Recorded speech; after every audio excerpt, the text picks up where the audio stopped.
I'm Eric Schumacher Rasmussen. I'm the editor and VP of Streaming Media and conference chair for Streaming Media West Connect. This is day 3 of our 6th virtual event. And before each one of these, I have said, we'll see you next time in person. I'm not going to say that this time. Don't want to jinx it. But we are planning for Streaming Media East to be in Boston in May of 2022. We will also have another Streaming Media Connect online in February of 2022, and more information on both of those events will be forthcoming. Before we jump into the conversation about delivering reliable live streams at scale, I just have a few housekeeping notes. If you want to pose questions for our panelists, please put them in the Q&A rather than the chat. The chat will be open. We ask that you don't raise hands, but rather type your questions in the Q&A. It's just easier for us to keep track of them if they are there. After the panelists discuss the topic and the moderator, Ben, poses some questions to them, I'll come on screen and relay as many of the audience questions as we can in the time that we have allotted. Also, we do have live subtitles or transcripts turned on. If you want to turn them off, go to the live transcript button at the bottom of your Zoom window. Click on that and click on hide subtitles or disable subtitles. I forget what it says exactly. Finally, just for being here, you're entered into a drawing to win a $50 Amazon gift card. But here's the catch. We're not going to announce the winner until the end, so you must be present to win. We'll announce that winner before we sign off after this panel. I'd like to thank our diamond sponsors who helped us make Streaming Media West Connect possible. Conviva, Limelight Networks, Signiant, and Video Guys. And we've got some brief video messages from them now. So Bill, roll it.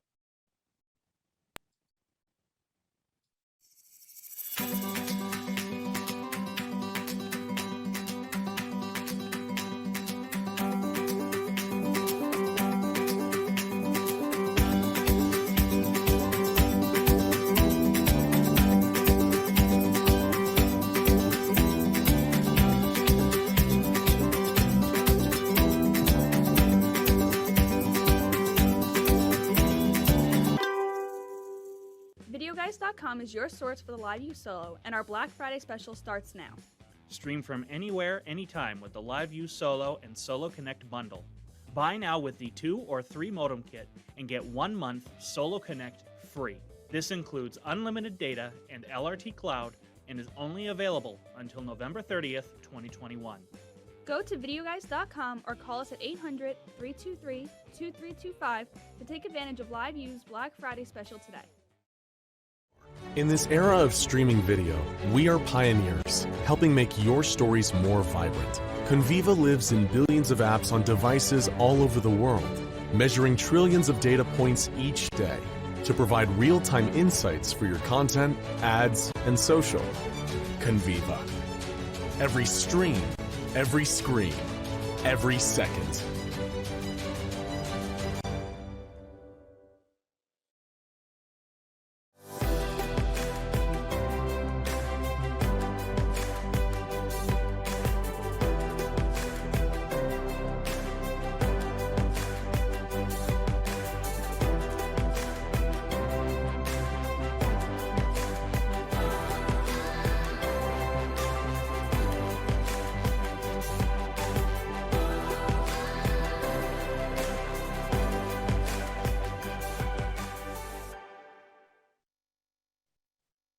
And Limelight Networks is also the sponsor of this panel. And Limelight's Charlie Krause will be one of the panelists who will join our moderator, Benjamin Schwarz. Ben, welcome.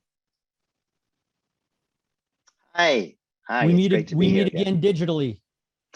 Yes, yes. And let's not jinx it. Let's just enjoy this one. And exactly. So I'll pass it over to you to jump into a discussion of live streams at scale. And we can move on with our panelists as soon as you do. Yeah, well, thank you very much. So I'm going to try and get out of your way very, very quickly, just to let you know who I am. So my name is Ben Schwarz. I'm based in Paris. I started in this whole industry back in the early to mid 2000s. I was head of IPTV, that sounds like an old-fashioned word, IPTV deployment for France Telecom in multiple European and African markets. And I've kind of been in the space ever since, on and off. So I've really seen it before streaming was a big thing. And now that it is, we're gonna talk about these three concepts. So reliability, providing live streams, and doing it at scale. And as we like the number three, we have three fantastic panelists. We will kick off with Nick from Hulu, who will give us a sort of high-level technical perspective, and he's going to focus more on the upstream side of things. We'll move over to Alexandria from Disney, who will also give us some of her high-tech views on the subject. And our third and final panelist will be Charles from Limelight, who will add to the tech perspective some marketing perspective. And then I will give each, so the order is, that's the order of running. I'll ask a few questions at the end of each presentation. Then we'll open into a panel session where we'll all discuss the issue together, and we will open to you guys, the audience. And I hope we'll get there within half an hour. So we'll have at least half the session will be interactive with you guys. So start keying in your questions. So I said I'd get out of here fast. That's it. I'm gonna hand over right now to Nick from Hulu. The floor is yours, Nick. Great, thanks, Ben. Really excited to be here, thank you. So I'm Nick Brookins. I previously led the backend engineering team for Hulu, currently leading media engineering for Disney streaming as we've been merging the Hulu and Disney tech teams together. And I'm fortunate to have been working on media engineering since the 90s and just love it. So I want to kind of set the stage of what does this really mean, delivering reliable live streams at scale? That delivery word immediately makes you think of the CDN. And of course, that'll be a focus here, but there's a lot more, especially leading up to that, to make this work. And first, to level set, you need to be able to measure what we're even talking about here. So the metrics for availability or reliability, like VPF, playback failures, startup failures, too long of startup time, rebuffering, latency, but also things like average bit rate, because if you're delivering reliable streams, but at a level that's under the level of quality or functionality that your users expect, they're still not going to be happy. So all of this needs to come together. And scale is another really tricky part here, because it's always way easier to do something for one user or 100 users than it is for 100,000 or 1 million or hundreds of millions of users. And as that scale increases, reliability and performance drop, and you've got to constantly be pivoting in your system and ensuring you're looking at the right things. It's also easy to get lost in those numbers. Expectations are always rising, and a level of buffering that might have been acceptable, say 5 years ago, is often not acceptable now. So you have to be really careful about managing too much to the averages of your metrics. But getting upstream a little bit, the video pipelines are very interconnected, and especially with live video. Any link in the chain can cause just about any conceivable issue downstream. So you really need to be thinking very broadly about your media systems from end to end in order to have that reliable delivery at the last stage. So this goes, at least in my world, all the way back to ingest of where are you getting your live signals? Do you have the kind of resiliency that you need? Do you have hot switchover paths? Ideally, are you using protocol acceleration? Are you doing everything you can? Because if you don't get one of those segments coming in, there's nothing you can do to synthesize it or keep the stream going on the other side, other than just increase your latency and have a larger buffer, which again is going to be an impact of some sort to your users, because if they're watching live streaming, they're probably watching sports or they're watching news, and it's something timely for them. And then from ingest, there's encoding, and that can either happen ahead of ingest or after ingest or both, depending on the setup. But what I'll focus on is the last stage of encoding that typically happens where you create your adaptive bitrate set. And that's something to think carefully about, of what kind of ownership do you want over that infrastructure. Bringing encoding and management of ABR in-house adds a lot of complexity, but gives you much tighter control over your ABR stack and video features. And then it also allows you to control more tightly what codecs, packaging, encryption you're using, which are really, really important to that delivery stage. You want to have a balance of enough bit rates. Do you have an ideal bit rate for every user? If they've got 1 megabit of throughput, do you have, say, an 800K that they can reliably stream? But then having a balance of not too many bit rates or variations and avoiding that fragmentation. So that kind of gets us to that delivery stage where the more fragmentation you have, the more difficult it is to then do that final delivery stage reliably. Say you add a new codec to the mix, and that makes a lot of sense in isolation because everyone consuming this new fancy codec, maybe AV1, is perhaps using 30% less bandwidth or throughput. They're getting a better experience. The problem is you've now fragmented and you're processing everything in extra time. You've doubled or tripled or quadrupled your storage requirements on your origin, but you've also fragmented the cache forward into the CDN so that they're less likely to find a cache hit. There's going to be more hits back to your origin. And so it's a very interconnected ecosystem. And again, I encourage people to think very far upstream, even if what you're really trying to do is optimize that delivery bit. Live is great for cacheability because you've got a more concentrated number of users at the live edge and more likely to get a cache hit. They're all watching at the same point in time, more or less. But it's also a lot less forgiving because if you miss a segment, there's no making up for it. Of course, work with your CDNs to tune your cache. Charlie will probably be the right one to talk more about that. But delivery is also not the end of it because you'll have different kind of signaling from your player or client, whether that's playlists or manifests or DRM keys and metadata, and have to think very carefully about that in particular, how dynamic do you really need that to be? Dynamicism is really great for adding features and functionality, but is very difficult to scale. How often is that data changing? Do you have the opportunity to pre-compute and serve something static rather than always doing database lookups or having something hit a complex service? And then the last bit that I'll mention here, and really the last terminal link that I think of in the whole chain of making this work, is the player. And the player, as hopefully everyone knows in adaptive bitrate streaming, is incredibly important because the whole concept of ABR is that we've shifted the intelligence of which segment, which bitrate to play at any given time to the player, because that player is in the best possible position to make those decisions based on that particular user's device and network characteristics and so on. So ensuring that you've got really reliable playback, you've got good ABR decisioning, that you've got the right telemetry coming from your player, and then perhaps that if you're a multi-CDN shop, something that I believe in, the player can be a critical part of completing your multi-CDN strategy.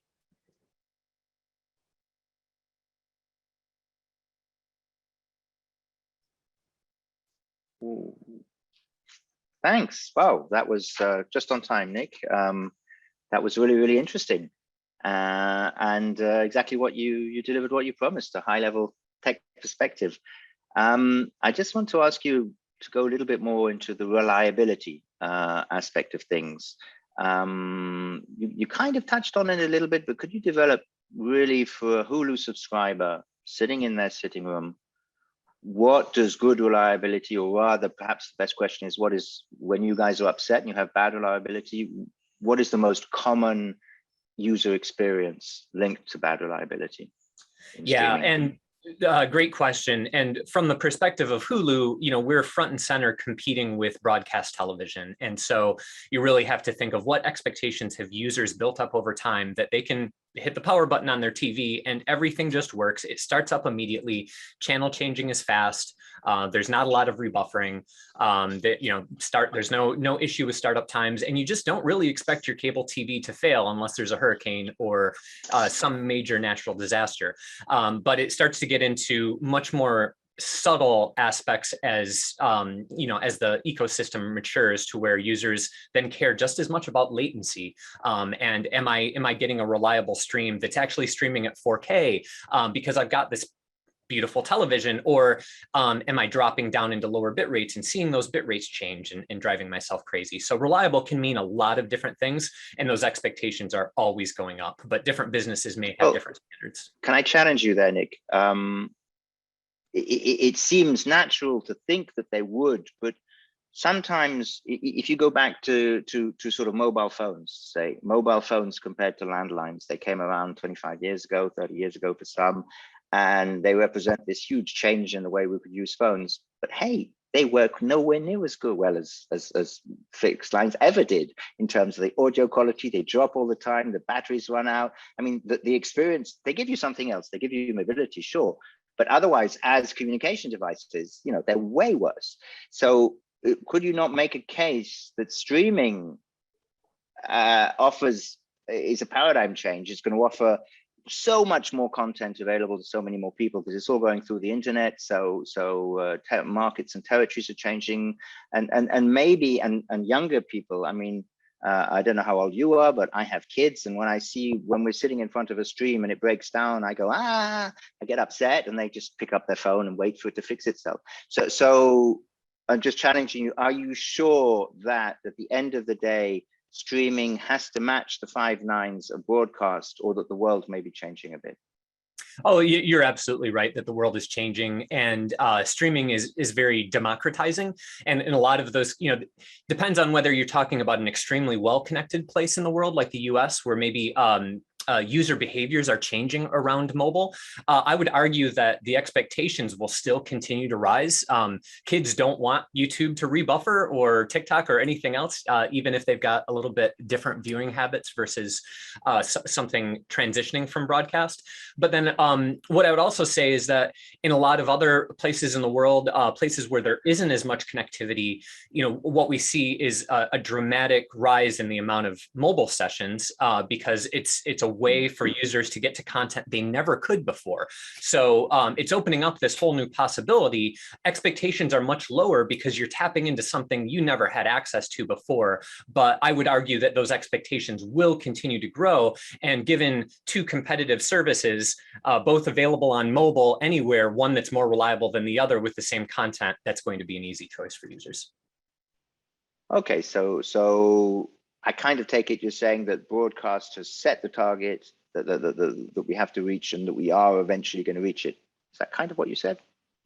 I think so, but yeah, it's hard to say what'll happen with user behaviors for sure. You can never predict thanks. That. We'll revisit this, I'm sure, when we have the panel round thing. So thanks very much, Nick, for that. And I'm going to move over to Alexandria, if she can fire up her cam.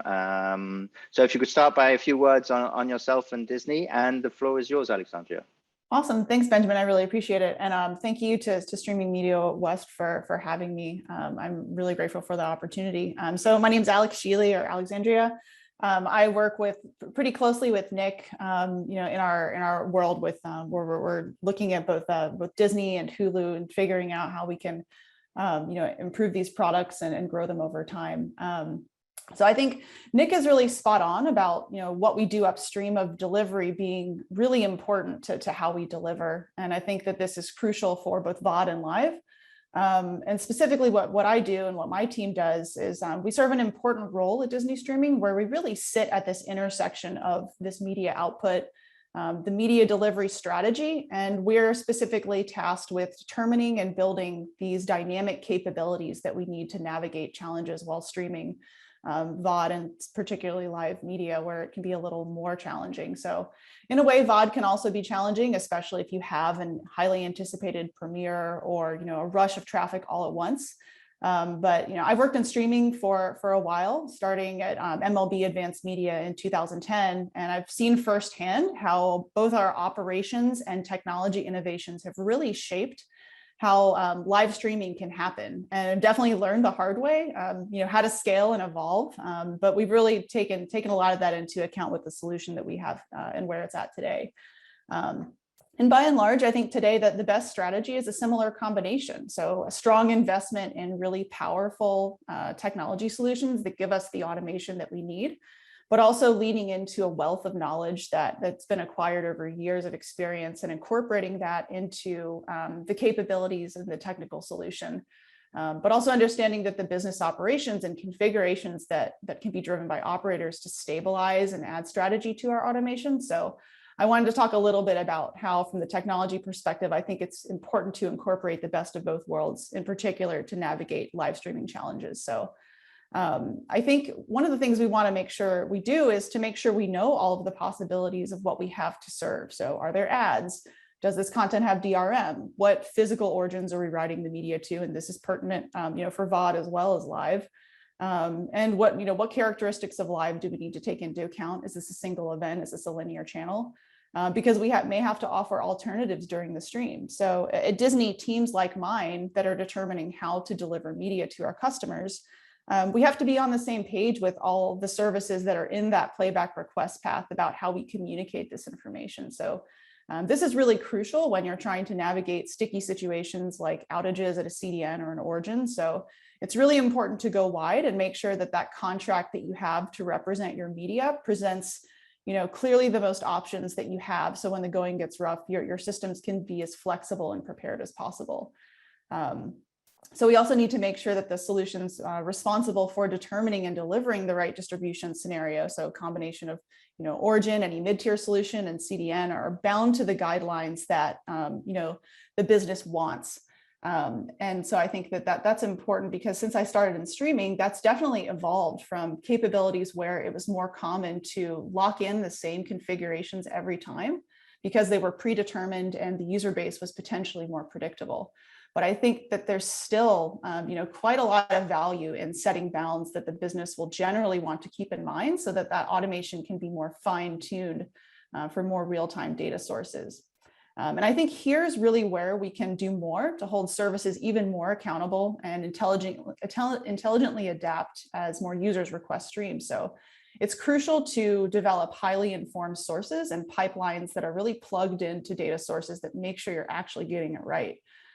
It's essential to make sure that the system is consuming logs back from your own servers, telling you the actuals of what's being served out, consuming data you're getting back from your clients, confirming that you actually hit your marks, and with the level of detail and fidelity that you need.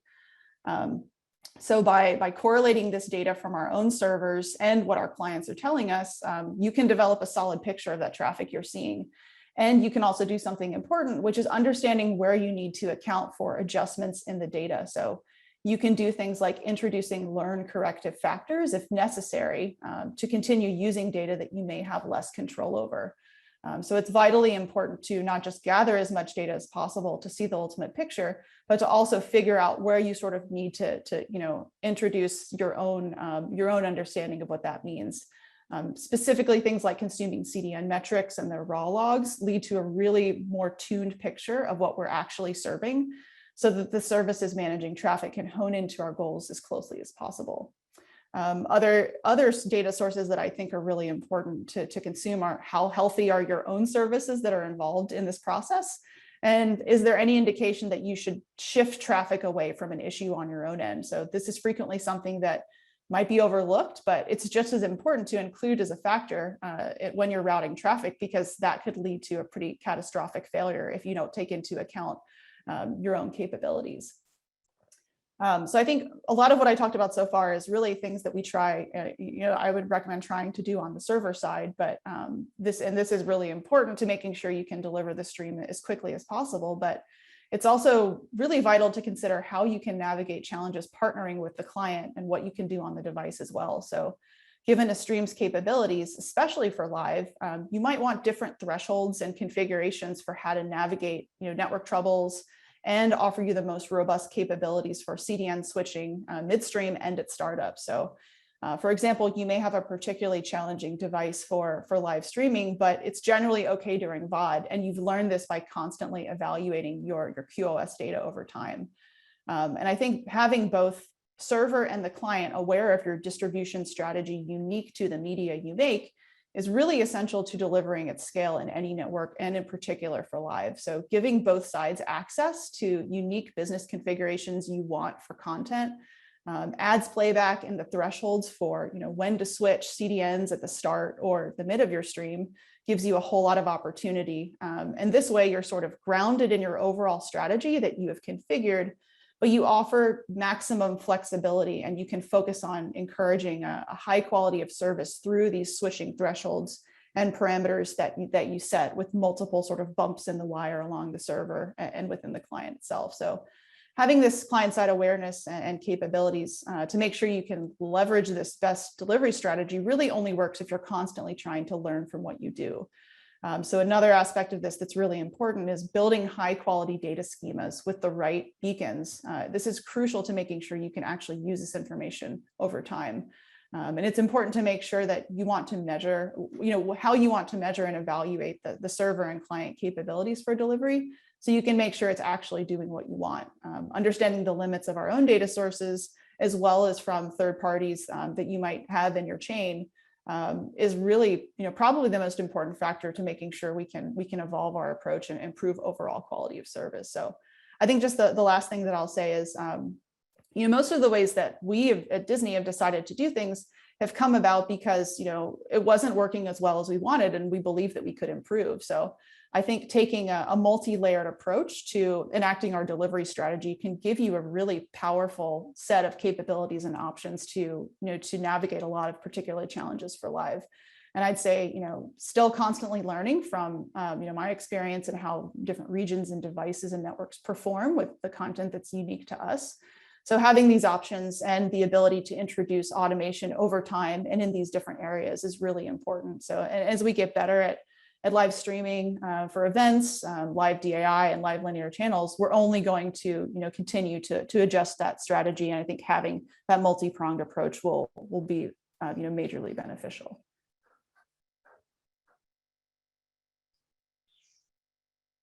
Thanks, Alex. That was truly informative. If we'd done a data cloud of all the words you'd used, a cloud of all the words you used, I've already given it away. The word data would be really huge in there. You must have used that word about 25 times. So clearly that's one of your strong focus points. But before we move on, I'd just like to ask you to dig a little bit deeper into the specifics of live streaming. I mean, why is it that it's so much harder? In the research I did for this panel, when I thought Disney, they just have all the, millions of hours of content but you guys have actually been doing TV channels for decades. So you actually know quite a lot about, you've got live streaming in your DNA as well. Why is producing live streams that much harder than producing on-demand content? Yeah, I think that like live streaming, I think it's absolutely a little more challenging, but I also think that there are plenty of unique challenges to delivering VOD streams at scale, especially when you have, wildly popular content. But for live in particular, I think it's one of the reasons why it's particularly more challenging is because you only have a set amount of time in which you can improve the user's experience. And so one of the reasons why I said data so many times is because you're a little more exposed for a live event. And if it's something like a major sporting event, a user could go and read Twitter or go to Facebook after the fact and get their updates on how if their team won or lost. But during the live event, we only have a finite amount of time to deliver the best experience possible. And so it's crucial for us to make sure that we're really tuned into all of the ways that we can possibly improve. And I think it's particularly challenging to do that, not just because you have a fixed set of time, but also because your users in that regard are a little more demanding. They expect to see it up to the moment.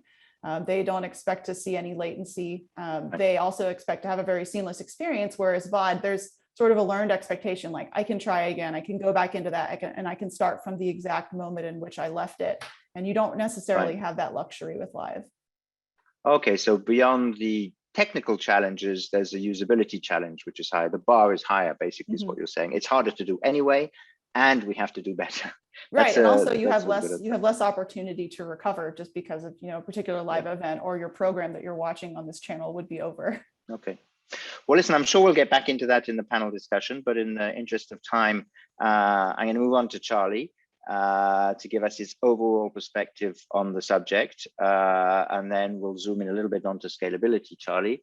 And if you would, the floor is yours. You start by presenting yourself and Limelight. Over to you. Sure. Hi. Good day, everybody. Thanks so much for inviting me to the panel, and we're happy to be a host for this. So I've been with Limelight. I'm just having my 7-year anniversary here. And what I do is I'm on the product marketing side, and I look after all our video services. So all various types of live streaming, video on demand, and a video platform for managing. I'm happy that Nick and Alexandra, everything they say, I completely agree with in terms of the challenges and what it's like dealing with a CDN as the delivery mechanism and so forth. The CDN business is very much about partnering and cooperation. So when we talk about scalability, for example, our challenge is always keeping ahead of the curve in terms of building out the network. And any of the top, Limelight is one of the, probably the top several tier networks that we have really big global presence, massive scalability, pops in all the places people expect. And that's growing over time, especially over the last year with the pandemic and the increase in people watching online video.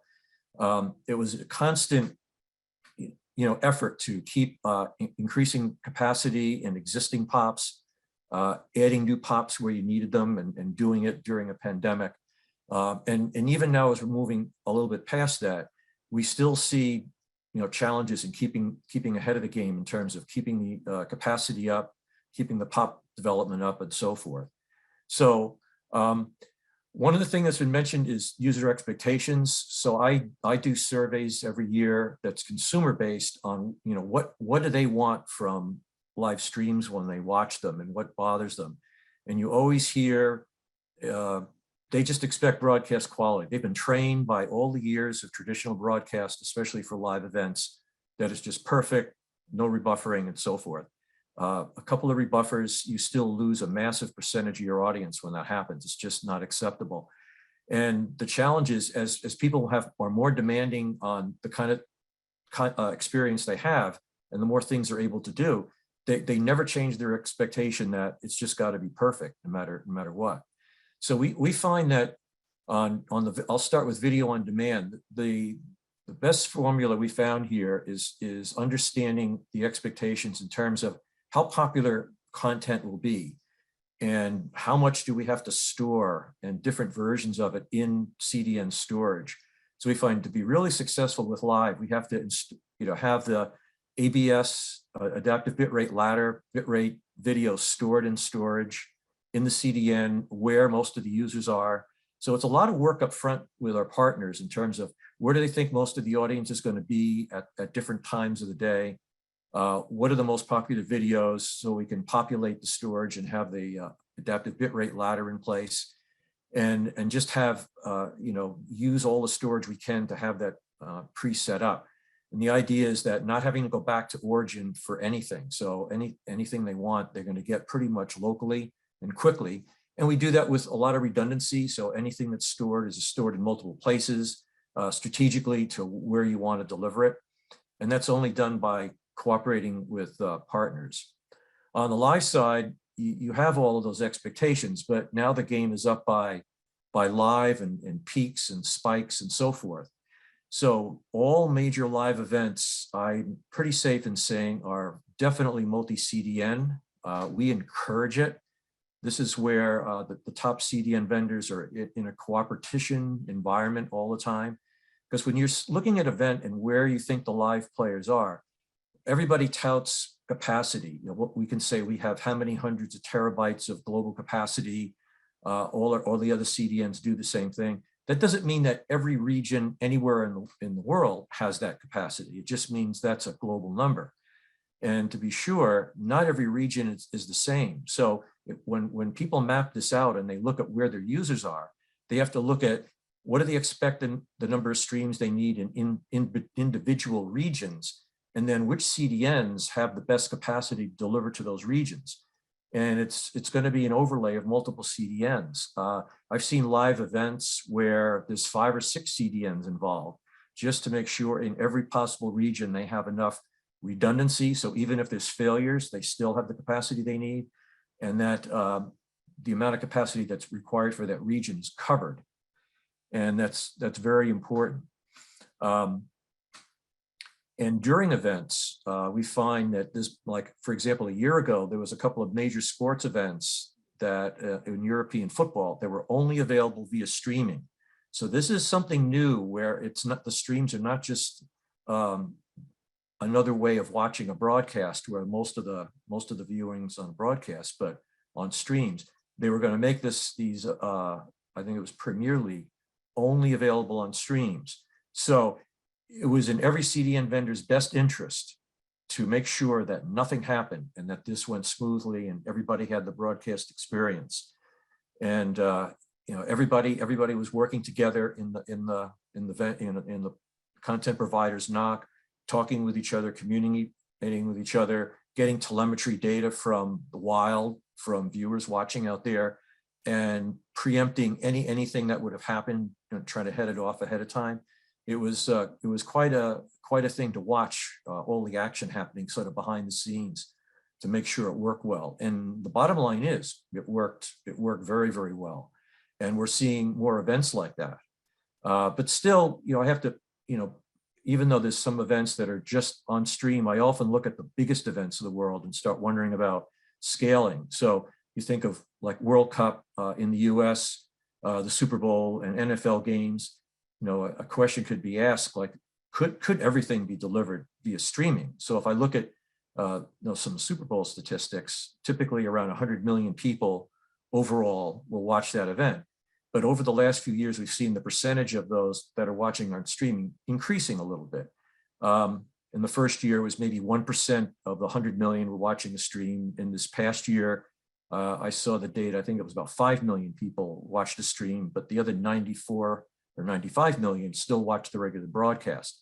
So that's a long way, you know, on these big events from having like the majority being streamed. But, you know, we see it, you know, sort of moving over time. So, you know, scalability is not just, you know, it's not just capacity, it's capacity at quality, it's capacity at high bit rate, and it's hitting that, you know, quality of experience for every user out there. That's the way we gauge ourselves.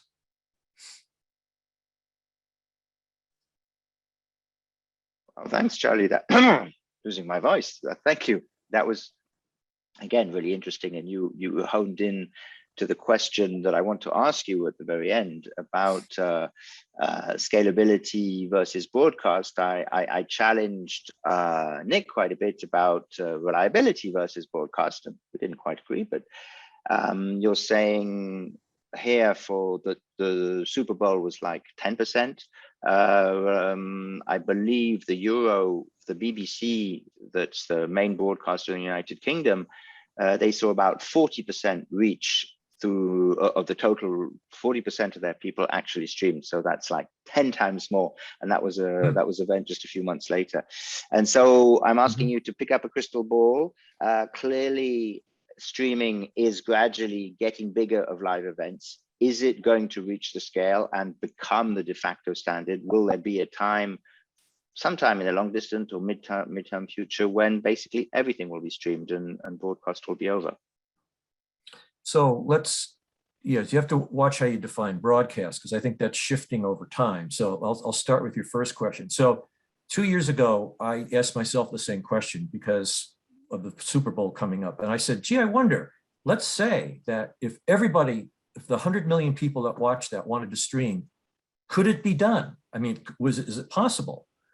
And I did some calculations. I looked at, I kind of, you know, we all know each other's capacities in general because it's all public, it's on everybody's website. So I looked at the global CDN capacity for streaming at that time. And I looked at if you had 100 million people that wanted to stream, and I got conservative about bandwidth and did some math and said, wow, no, we couldn't do that. We couldn't do it. A long way off. Not quite an order of magnitude off, but a long way off. It's not there. And, you know, World Cup, similar kind of thing. But that's just a matter of time and money and adding capacity. That doesn't mean it just can't be done. It can't be done today. But that question, that'll shift over time. If crystal ball, I think, you know, linear streaming is becoming a bigger and bigger piece of this. I think over time, IP networks, you know, they're moving in this direction now. I think over time, and I don't know how many years to put on this, but more and more will be done over IP networking and more streaming. It's still it's still maybe broadcast, but it's, you know, more like linear streaming and broadcast. And I think it happens. And that's sort of the technical answer. But when you talk about broadcast, you could also look at it another way. If you don't think of streaming as just it's just the content and the technology to deliver it. But with broadcast, we associate that it's not just the technology of broadcast, but you look at the networks that broadcast, and it has to do with the content. So when you look at it from that perspective, you have to broaden broadcast, because it's not just the technology of getting it there, but there's things like news, live events. There's a whole lot of content that's only produced by traditional broadcasters, not by the OTT industry. Although there's a lot of merging going on. You know, at first, like Netflix would get all their content from the film studios, TV studios, and it would be replay TV and so forth. And now you're finding that some of the content providers are saying, well, why should we handle all our streams to you? Why don't we, start our own OTT service and do that? So now that's new competition that's come up, which is kind of interesting. But I think, in the long term, 10 years or so, I think its majority will probably be streamed. Okay, well, that was a clear, courageous answer. Eric, you have to invite both of us back in exactly 10 years' time to streaming media, and we'll see how correct that prediction was from Charlie. So the floor is open to questions from the audience. We already have a bunch of really good questions, and maybe we can bring back up everybody's camera so we can go back to an open panel.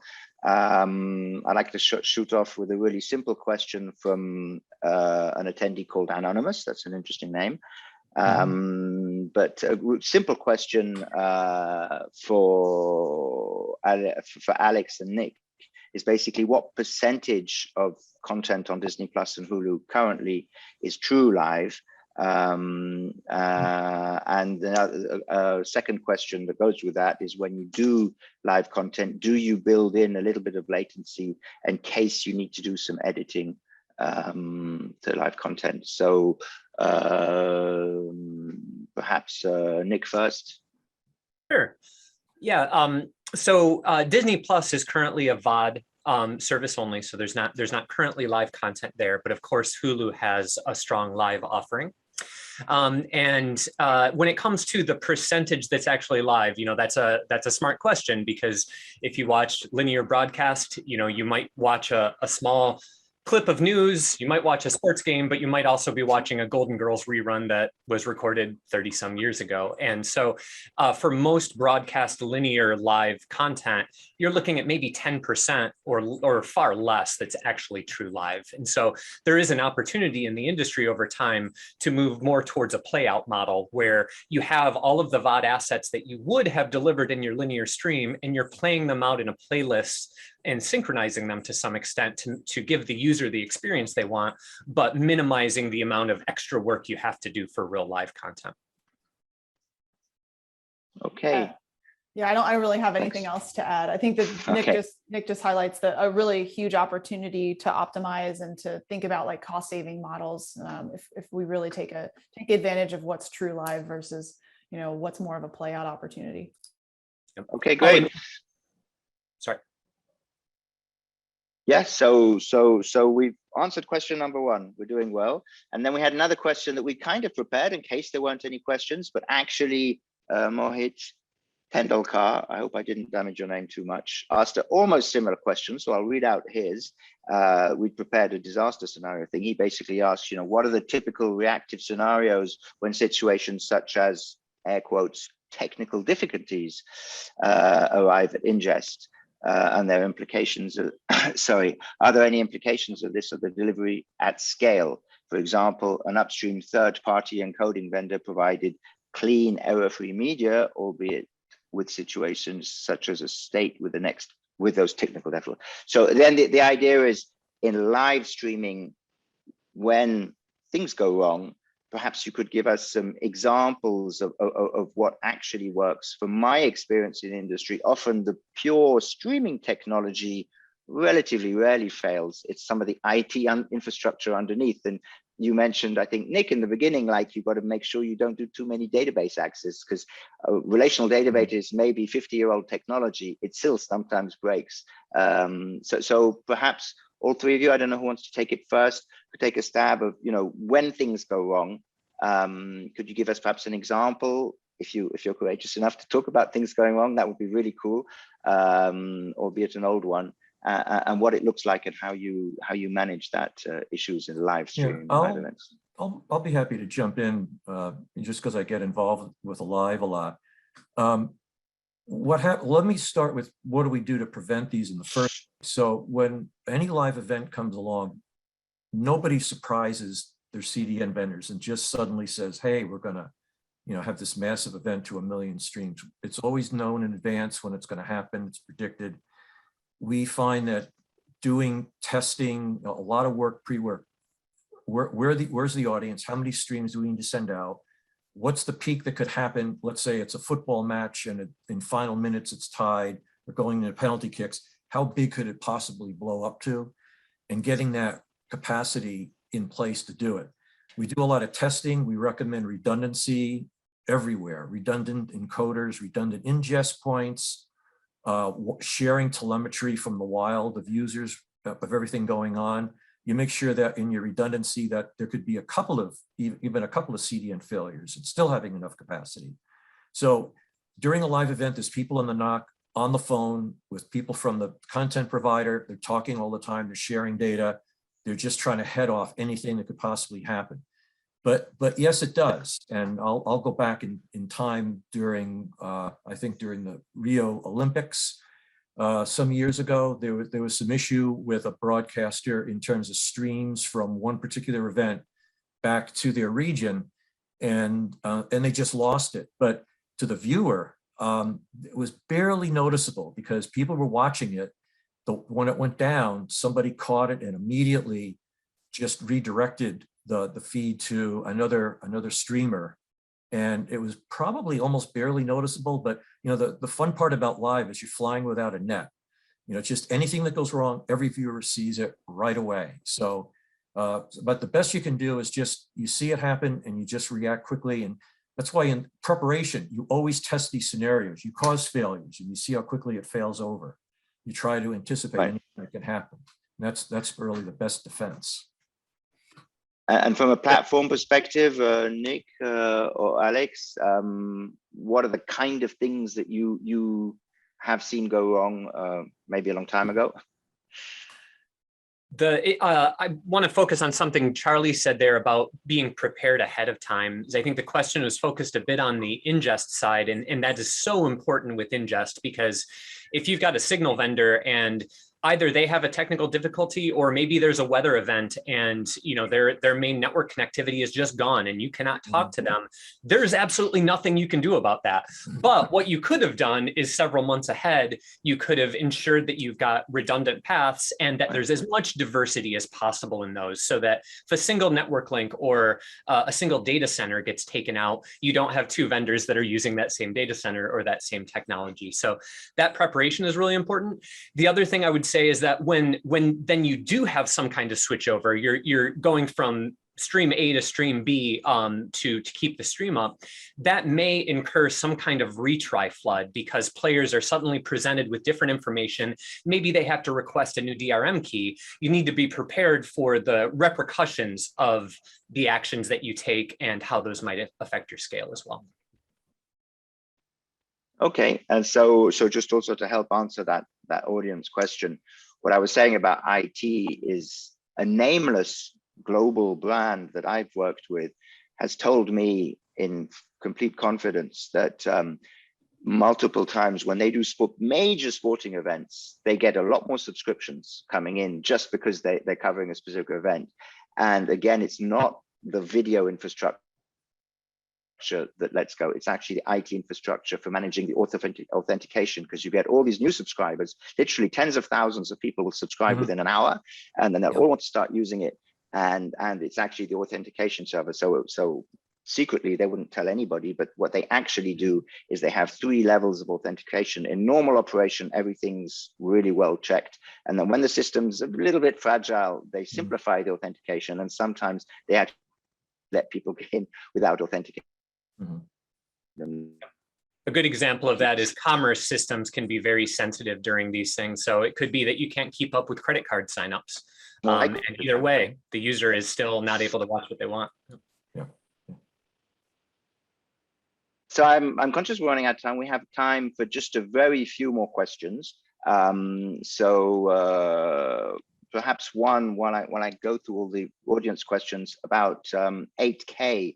We've talked about those resolutions going down for ABR, so that you have all these profiles going down, but kind of assuming we're talking about HD. What about moving to Ultra HD? What about moving to 4K? And what about moving to 8K? Would anybody like to take a stab at that one? I'll be happy to start because we're in the middle of this. So let me start with 4K. So I'm sure 2 years ago, I was on a panel with somebody from Sony, and we were having a discussion about 4K. And this is when it was ramping up, and at the time, suddenly, we found out that, in short order, like all the big box stores and all the big vendors suddenly lowered the price of 4K sets to the point that they weren't that very expensive to manufacture. So even though there wasn't much demand at first for 4K, it was hard to buy a non-4K TV, at all. And he was saying, well, that's because of demand. There's all this demand for 4K. That's why people are buying them. And I said, no, people are buying them because that's almost all that's available. If you make it so it's just a tiny bit more expensive than a 1080p, why not?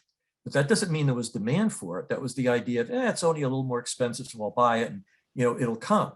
But I think if you look today, I don't have a statistic, but I think if you look today, not a lot of content that's being viewed on 4K sets is 4K. The other issue is could you notice the difference? There's been this big debate about 1080, 4K. You notice it only if your nose is against the TV, but sit back at the normal distance, and it's very difficult to tell the difference, if you can at all. So when you talk about 8K, 4K is a little dodgy about, is it really better? But 8K, now you have the problem of how much bandwidth you need to deliver it, and how many people can get that kind of bandwidth. What would make it, what would be the compelling reason to do it? Just on demos I've seen, possibly when you add high dynamic range to that, to 8K, that combination has a big wow factor. I think it was last NAB I was at physically, they had a pretty giant 8K screen with high depth, with HDR, and they had perfect video to show this off. It was like, wow. And that would be something, but that's not everything we watch. So I think it'll probably come just because all of a sudden the sets will be cheap. It'll be the same thing all over again. It'll be cheap to make, and that's what they'll sell. And eventually content keeps up with it. But it's a ways out. It's a ways out. We're still way behind in terms of having most content be even 4K now, I believe. I think I have something to add about that. I think that, while I definitely agree with Charlie that we're still a ways out, and especially for live, there's not a lot of content that's actually being produced in that way. But one of the things that we can do to prepare is, as we build out services, we need to think about how can we be very specific in how we identify these users who have this high expectation and these sets that are capable of actually delivering that type of content. And so one of the things that, I'm particularly looking at is how can we, listen to, I'm sorry to use the word data again, but how can we listen to these data sources that tell us, what our users are requesting and what the quality of experience is there, so that when we do have, a lot of 4K or even 8K material to stream over live, we can get very specific and honing in on the bit rates and all the specific capabilities we need to deliver unique to that particular media type. And I think we want to spend a lot of time up front understanding who those users are and what their expectations and their habits are, so we're well prepared to deliver it at scale when that time comes. Okay, great. So we have time for one question more at least. So as Charlie's done a lot of the talking, Charlie, you are forbidden to answer this question because the question is, what factors would you consider when determining when to move from a third-party CDN to building your own? So that is a question for Nick or Alex? Sure. I guess the first question I would ask myself is, how much am I spending on CDNs? And if that number is less than maybe 100 million, the answer is probably no. That, you know, the capital intensiveness and opportunity cost of putting your focus there versus, you know, companies that really specialize in that. But there's certainly a level of scale where it can absolutely make sense for companies.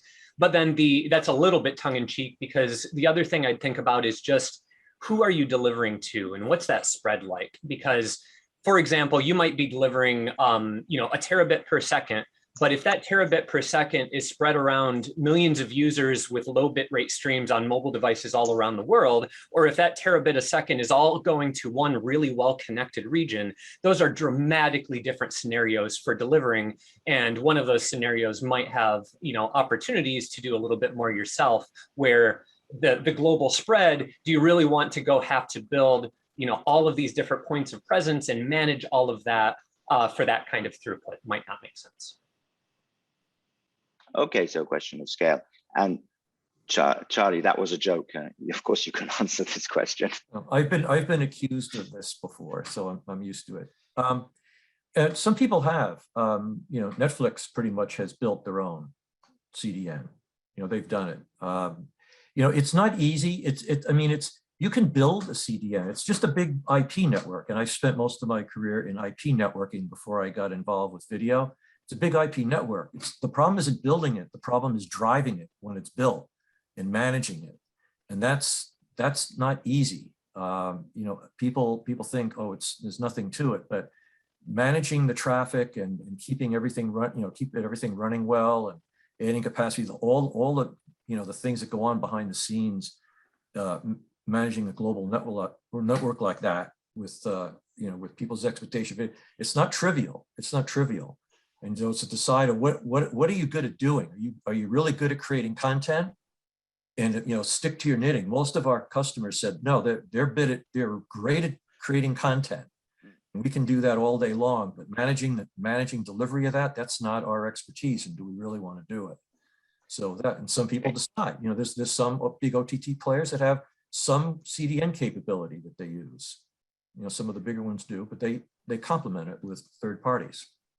Okay, so I think the remaining questions under Eric's supervision, I think we can answer offline. There's a few really interesting questions that have remained, but we've run out of time. I just want to finish with the fact that Charlie, several people in the audience don't agree with you about 4K and 8K.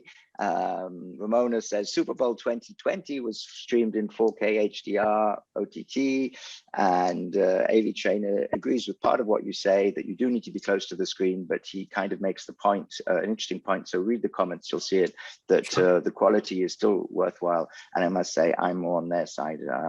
I believe in higher resolution. So it's great that we were able to have some disagreements, so you guys can see that this is a real exciting domain where things are happening and decisions are, and it's a really exciting place to be.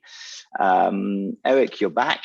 I believe you told me to try and finish a few seconds before, and we are like 20 seconds out. So over to you, Eric. Thank you so much, and thanks for the great discussion. Yes, lots to debate and disagree with here. We will save the questions and forward them to the panelists after we're all done, so that the questions that Ben didn't get a chance to ask, our panelists will. Once again, thank you very much for joining us. Thanks to Ben and all of our panelists. Thanks to our sponsors, Conviva, Signiant, Limelight Networks, and Video Guys. The winner of the Amazon gift card is Carrie Hugh. And I'd like to remind you that in 30 minutes, we've got a topic that's fairly closely related to what we've talked about for the last hour, and that's latency and live streaming at scale. So I hope some of you can join us for that panel beginning at 1 o'clock Eastern. Thanks again. Bye-bye.